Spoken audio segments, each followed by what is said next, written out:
Hi class, this is Mr. Cardinal here with Lesson 3 from Chapter 7, Adding and Subtracting Unlike Denominators.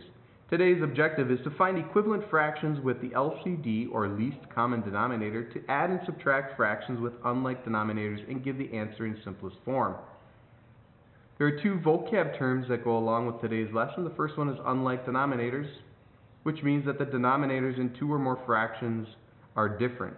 For example, 1/3 and 1/5. 3 and 5 are different denominators, so they are unlike denominators. The least common denominator, better known as LCD, is when the least common multiple of the denominators of two or more fractions. That is where our work yesterday on common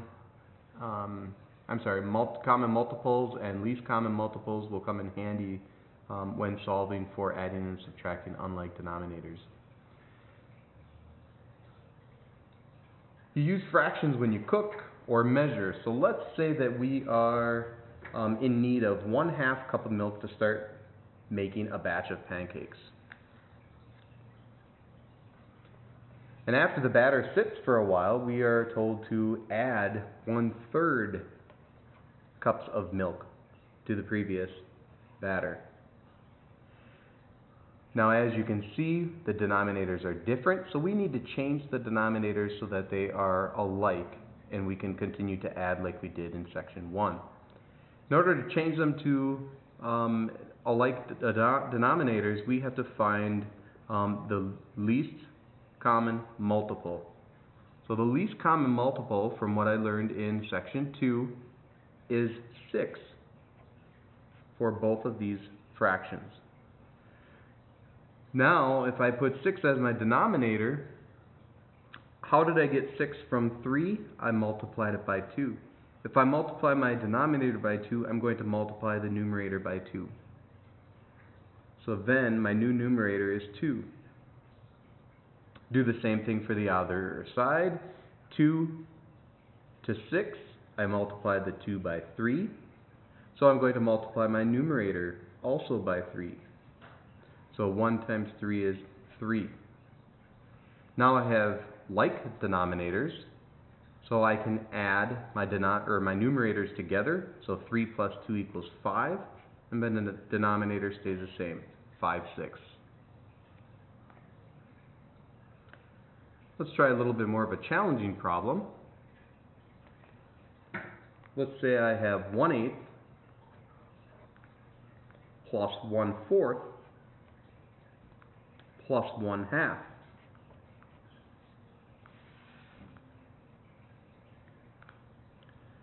Again, if I find my least common multiple between 8, 4, and 2, based on what we know from yesterday's lesson, it is 8. This one stays the same as 1/8. This one, I changed the 4 to an 8, so I had to multiply by 2, so I'm going to multiply my numerator by 2. And finally, the last fraction, 1/2, I took the 2 and I multiplied it by 4, so I multiply my numerator 1 by 4. Now I have like denominators in all three fractions. If I add them all together, I have 1 plus 2 is 3, plus 4 equals 7. My denominator stays the same as 8. So 7/8 is the correct answer. Let's do one final example. And let's do 5/8 and 9/16.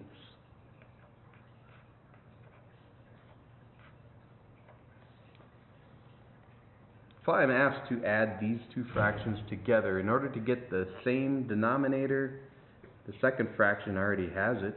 Least common multiple for both of them would be 16. 9 can stay the same. In order to get 16 from 8, multiply by 2. Multiply the 5 by 2 then to get 10.